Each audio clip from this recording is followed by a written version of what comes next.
আছি আমি মোহাম্মদ সূর্য।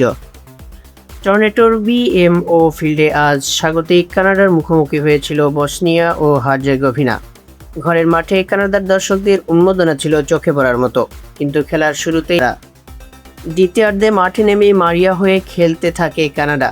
নিজেদের মাঠে হার এড়াতে একের পর এক আক্রমণ শানাতে থাকে তারা।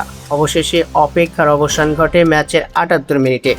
বদলি খেয়েও জালের দেখা পায়নি কেউ, ফলে ১-১ গোলের সমতা নিয়েই শেষ হয় এই রোমাঞ্চকর লড়াই। পয়েন্ট ভাগাভাগি করেই মাঠ ছাড়ে দুই দল। দলকে খাদের কিনারা থেকে টেনে তুলতে দুর্দান্ত সমঝোতার সূচক গোল করায় আজকের ম্যাচের ম্যান অব দ্য ম্যাচ নির্বাচিত হয়েছেন কানাডার কাইল লারেন। বিশ্বকাপের পরবর্তী সব ম্যাচের লড়াই, আপডেট, হাইলাইটস এবং ফুটবল ময়দানের সব খবর সবার আগে পেতে চোখ রাখুন আমাদের প্রিয় স্পোর্টস চ্যানেল ময়দানের পর্দায়।